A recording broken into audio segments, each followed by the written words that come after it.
Hello YouTube, and welcome to Atheist Minority. Now, some of you may be familiar with the fact that I have decided to start a series on my channel called Bible Lessons, where I plan to cover some of the inconsistencies and contradictions that can be found in the New Testament. Now, I want you guys to know that for every contradiction that I cover in the series, I am researching both sides of the issue.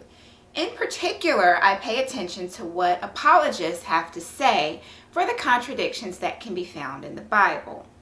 The main reason why I do that is because I feel it's very important for me to examine both sides of any issue so that I can draw my own well-informed conclusion. In my last video, one of the things that I covered was the genealogy of Joseph and the fact that he has two different fathers based on whether you're reading Matthew or whether you're reading Luke. Now, because I had researched this prior to making the video, I knew that somebody was going to say that the reason why Joseph has a different father listed in the book of Luke is because that genealogy is not for Joseph, but really it's for Mary.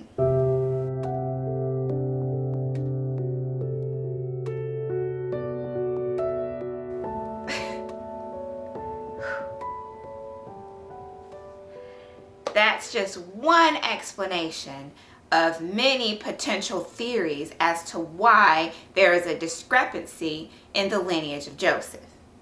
I found pages and pages of explanations for this contradiction, one theory after another, attempting to explain the potential reasons why Joseph has two different fathers listed in the New Testament. That led me to the question, why?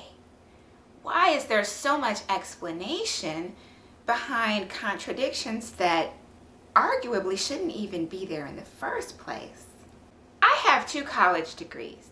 Let me tell you what it was like in my college courses.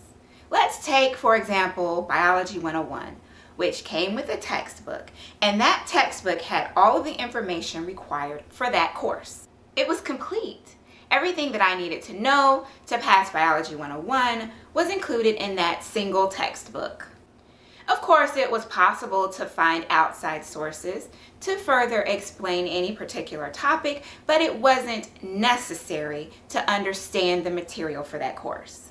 That one textbook was sufficient to fully understand the material for Biology 101. The only time I needed outside supplementary materials to fully understand the text that I was studying is when I was looking at fiction or myth. Now let's compare that to the Holy Bible.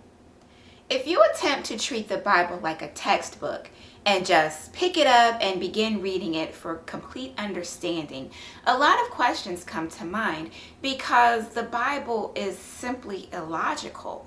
A lot of things in there just don't make sense.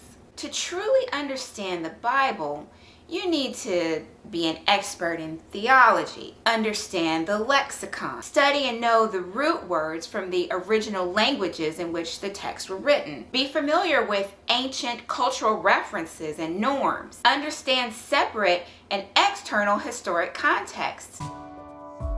My point is, this book, which is designed to be your spiritual roadmap and the key to your salvation, cannot be understood in and of itself. You can't just be a typical human being of average intelligence and attempt to read the Bible for enlightenment.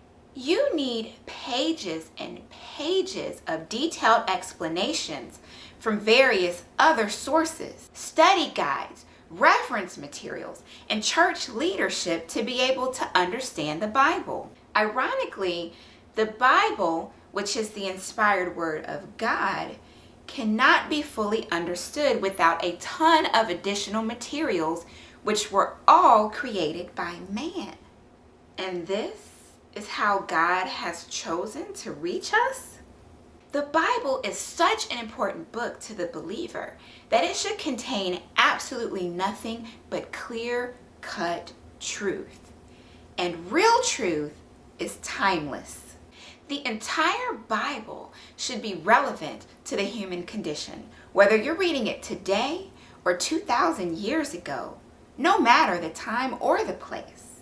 The Bible alone should be sufficient for complete spiritual understanding. When you have to ignore or justify entire chunks of your holy book in order to reconcile your own faith, that is a problem.